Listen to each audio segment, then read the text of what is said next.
மத்தியில் ஆளும் பாஜகவால் தான் திமுகவை தோற்கடிக்க முடியும். திருச்சியில் அர்ஜுன் சம்பத் பேட்டி.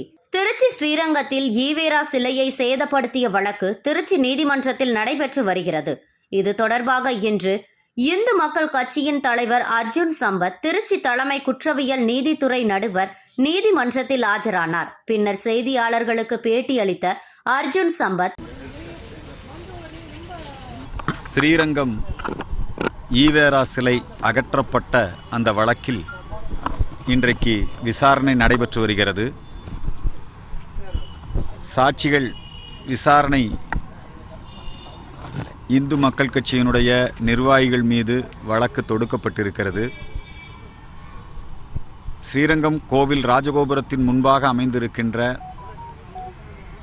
ஈவேரா அவருடைய சிலை பெரும்பான்மையான இந்துக்களுடைய மனதை புண்படுத்துகின்ற வகையிலே அமைந்திருக்கிறது. எனவே அதை அகற்றிட வேண்டும் என்கிற கோரிக்கை நீண்ட காலமாக நிலுவையிலே இருக்கிறது. சமீப காலமாக உயர்நீதிமன்றம் கூட 90 நாள் அவகாசம் கொடுத்தது. தமிழ்நாடு முழுக்க இருக்கக்கூடிய சிலைகள், பொது இடங்களிலே அமைக்கப்பட்டிருக்கக்கூடிய சிலைகள், கொடிக்கம்பங்கள் இவற்றையெல்லாம் அகற்றிட வேண்டும். ஏன்னா இப்போ எங்கே பார்த்தாலும் இந்த சிலை வைக்கும் கலாச்சாரம் தலைதூக்கி கொண்டிருக்கிறது. சிலை கலாச்சாரம், கட்டவுட் கலாச்சாரம், பேனர்கள் கட்டுகின்ற கலாச்சாரம். உதயநிதி அவர்களுடைய அந்த பிறந்தநாள் விழா கூட மிகப்பெரிய ஆடம்பரமான அளவிலே பள்ளி மாணவர்களை பயன்படுத்தி அவருக்கு வாழ்த்து சொல்வது, எங்கு பார்த்தாலும் கட்டவுட்டுகள், பேனர்கள், பேப்பர் விளம்பரங்கள், பிரியாணி விருந்துகள், இப்படி உதயநிதியுடைய விளம்பரம் கூட நடைபெற்று கொண்டிருக்கிறது. இது எல்லாமே நீதிமன்ற தீர்ப்புகளுக்கு முரணானது, நீதிமன்றத்துடைய உத்தரவுகளை மீறுவதாக அமைந்திருக்கிறது. சுபஸ்ரீ பேனர் கீழே விழுந்து மரணமடைந்தவுடனேயே நாங்கள் யாரும் இனிமேல் பேனர் வைக்க மாட்டோம், கட் அவுட் கலாச்சாரத்திற்கு கெட் அவுட் என்று முதலமைச்சர் சொன்னார். ஆனால் நேற்று உதயநிதியுடைய பிறந்தநாள் விழாவிலே கட் அவுட் கலாச்சாரம் தலைதூக்கி இருக்கிறது. தமிழகத்திலே எங்கு பார்த்தாலும் முன்னாள் முதல்வர் ஐயா கருணாநிதி அவர்களுடைய உருவச்சிலைகளை திறந்து வைக்கின்றது, அதே போல பல ஆடம்பரமான விழாக்கள் நடத்துவது, இது நடைபெற்று கொண்டே இருக்கிறது. நீதிமன்றம் கெடு விதித்த பின்பும் அனுமதியின்றி வைக்கப்பட்ட சிலைகளை அகற்ற வேண்டும், அதற்காக அறிக்கை தாக்கல் செய்ய வேண்டும் என்று உத்தரவிட்ட பின்பும் தொடர்ந்து புதிய புதிய இடங்களிலே சிலைகளை அமைத்து கொண்டிருப்பது என்பது சரியான நடவடிக்கை அல்ல. இது விஷயத்திலே நீதிமன்றமும் நீதிமன்ற அவமதிப்பு வழக்கு தமிழக அரசாங்கத்திற்கு கண்டனமும் தெரிவித்திருக்கிறது. எனவே உடனடியாக தமிழகம் முழுக்க, குறிப்பாக கோயில் அருகாமையிலே அல்லது கோயில் கோபுரங்களுக்கு முன்பாக கடவுள் இல்லை என்கின்ற வாசகங்களுடன் கூடிய ஈவேரா சிலைகளை அகற்றிட வேண்டும் என்கிற கோரிக்கையை மீண்டும் நாங்கள் வலியுறுத்துகின்றோம். இன்றைக்கு வக்பு மசோதா நிறைவேற்றப்படாமல் ஒத்தி வைத்திருக்கிறது. இந்த திருச்சி பகுதி மட்டுமல்ல, தமிழகம் முழுக்க இருக்கக்கூடிய மக்களுக்கு மிகப்பெரிய ஏமாற்றத்தை ஏற்படுத்தி இருக்கிறது. ஏன்னா இங்கே செந்துறைங்கிற ஒரு கிராமத்தை, அதே மாதிரி பவானிக்கு பக்கத்தில், பழனிக்கு பக்கத்தில் பல இடங்களை வக்பு சொத்துக்கள் அப்படின்னு டிக்ளேர் பண்ணி அதனால் பத்திரப்பதிவெல்லாம் செய்ய முடியாமல் மக்கள் மிகப்பெரிய பாதிப்புக்குள்ளானார்கள். 1000 ஆண்டுகள் பழமையான கோயில், அந்த கோயிலே வக்புக்கு சொந்தமானது அப்படிங்கிற மாதிரியான அந்த முயற்சிகளெல்லாம் இங்கே நடைபெற்று கொண்டிருக்கிறது. இந்த நிலையிலே இந்த வக்பு மசோதா நிறைவேறினால் இதற்கெல்லாம் ஒரு நிரந்தர தீர்வு கிடைக்கும் என்று எதிர்பார்த்திருந்தார்கள் இந்த பகுதியினுடைய மக்கள். ஆனால் இன்றைக்கு வக்பு மசோதா ஏதோ காரணங்களால் தள்ளி வைக்கப்பட்டிருக்கிறது.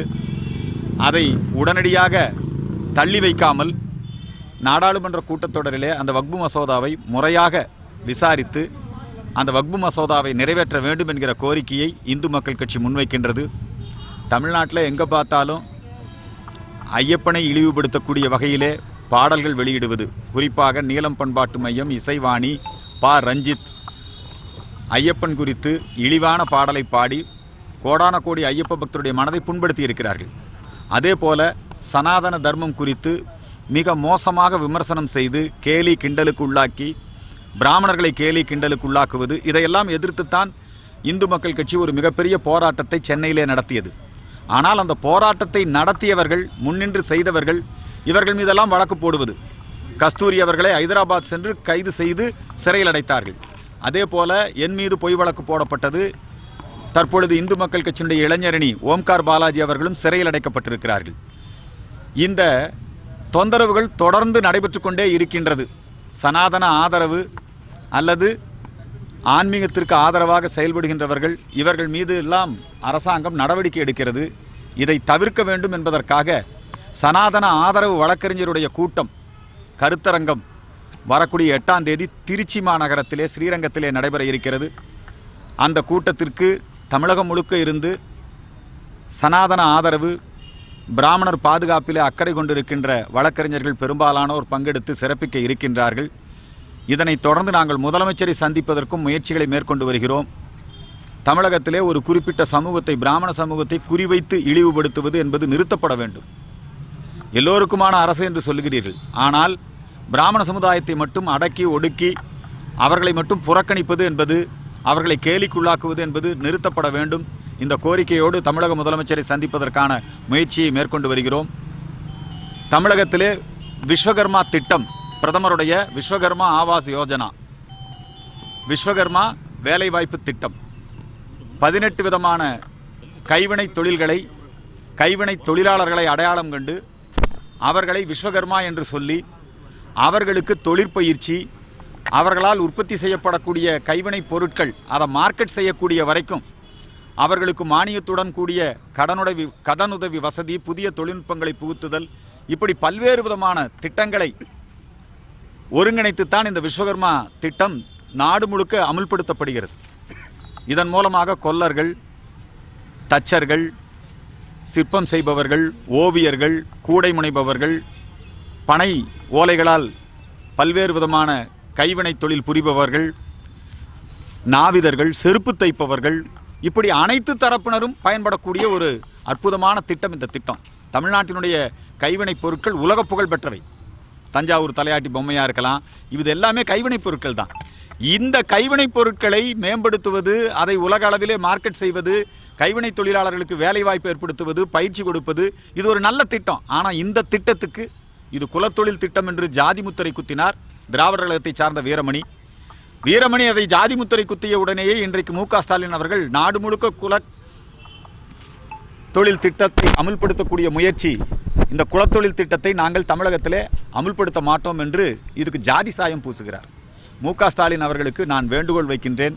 தமிழகத்தை சார்ந்த கைத்தொழிலாளர்கள், கைவினைஞர்கள், கைத்தொழில் ஒன்றை கற்றுக்கொள், கவலை இல்லை ஒத்துக்கொள், விஸ்வகர்மா சமுதாயத்தை சார்ந்தவர்கள், கைத்தொழிலாளர்கள் அத்துணை பேருமே பயன்படக்கூடிய ஒரு நல்ல திட்டம்.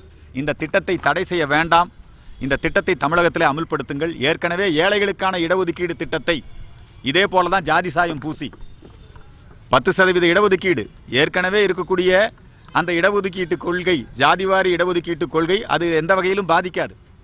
ஆனால் புதிதாக ஒரு 10% இடஒதுக்கீடு ஏழைகளுக்கு கொடுப்பதிலே அதில் தமிழக அரசுக்கு என்ன ஆட்சேபனை? நாடு முழுக்க கம்யூனிஸ்ட் ஆளுகின்ற கேரள மாநிலத்தில் 10% இடஒதுக்கீடு, அங்கே இடபிள்யூஎஸ் அமுல்படுத்தப்பட்டிருக்கிறது.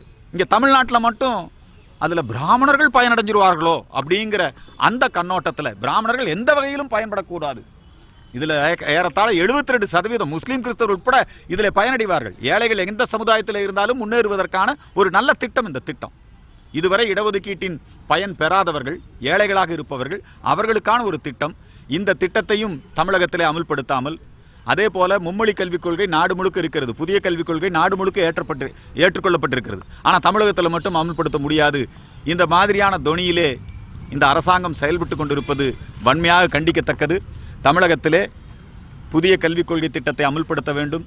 பொருளாதார அடிப்படையிலே 10% இடஒதுக்கீடு, ஏழைகளுக்கான இடஒதுக்கீடு அமுல்படுத்தப்பட வேண்டும். தமிழகத்திலே இந்த விஸ்வகர்மா திட்டம் கைவினைஞர்கள், கைத்தொழில், கைவினை பொருட்கள் இவற்றிற்கான மேம்பாட்டு திட்டம், இதற்கெல்லாம் ஜாதி சாயம் பூசி இந்த தமிழகத்திலே இத்தகைய திட்டங்களை நிறைவேற்றாமல் தடுப்பது அப்படிங்கிற அந்த கொள்கையை கைவிட வேண்டும். மத்திய அரசாங்கத்தோடு மோதல் போக்கை கடைபிடிக்கக்கூடாது. இந்த நல்ல திட்டங்கள் தமிழகத்திலே நிறைவேற்றப்பட வேண்டும் என்கிற கோரிக்கையை நான் இந்த நேரத்திலே முன்வைக்கின்றேன். யாராவது விமர்சனம் பண்ணாங்கன்னா அந்த விமர்சனத்தில் இருக்கக்கூடிய நியாயமான கருத்துக்களை எடுத்துக்கொண்டு செயல்படுவது அப்படிங்கிறது ஒரு பொதுவான நடைமுறை. ஆனால் டாக்டர் ராமதாஸ் ஐயா அவர்கள் சுட்டி காட்டுகிறார், தமிழகத்திலே நீங்கள் ஊழல், அதாவது அதானி மேலே ஒரு குற்றச்சாட்டு அங்கே பதிவு செய்யப்பட்டிருக்கிறது, அதில் தமிழ்நாடு மின்சார வாரியம் மின் கொள்முதலிலே ஊழல் நடைபெற்றிருக்கிறது அப்படிங்கிறது குறிக்கப்பட்டிருக்கிறது.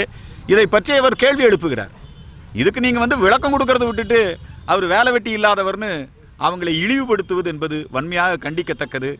விமர்சனங்கள் யார் செய்தாலும் அந்த விமர்சனம் செய்பவர்கள் மீது நடவடிக்கை எடுத்து அவர்களை இழிவுபடுத்துவது என்பது வன்மையாக கண்டிக்கத்தக்கது. ஏற்கனவே இந்து மக்கள் கட்சியை சார்ந்த நம்முடைய ஓம்கார் பாலாஜி இன்னும் பலரும் இந்த அரசாங்கம் குறித்து அல்லது இந்த அரசாங்கத்தினுடைய கொள்கைகள் குறித்து, குறிப்பாக ஈவேரா குறித்து விமர்சனம் செய்தால் உடனடியாக அவர்களை பிடித்து சிறையிலே அடைப்பது, இழிவுபடுத்துவது என்பது கைவிடப்பட வேண்டும் என்கிற கோரிக்கையை இந்த நேரத்திலே முன்வைக்கின்றேன்.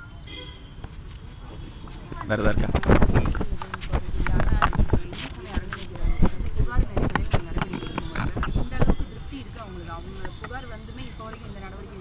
இதுவரைக்கும் புகார் பல இடங்களிலே இந்து மக்கள் கட்சியின் சார்பிலே இசைவாணி மீது நடவடிக்கை எடுக்க வேண்டும் என்கிற புகாரை கொடுத்திருக்கிறோம். ஆனால் சேகர்பாபு ஐயா அவர்கள் அவர் ஒரு சபரிமலை ஐயப்பனுடைய பக்தர். இப்போ கூட சபரிமலைக்கு போயிட்டு வந்தார். மாதம் தவறாமல் சபரிமலை போகின்றவர். அவருக்கு தெரியும் இசைவாணி ஒவ்வொரு ஐயப்ப பக்தனுடைய மனதும் புண்படும். காரி துப்பட்டாங்கிற வார்த்தைகள்லாம் அதில் இடம்பெற்றிருக்கிறது. ஐயப்பனை இழிவுபடுத்தி இருக்கிறார்கள். ஆகவே அவர் மீது நடவடிக்கை எடுக்கணும்.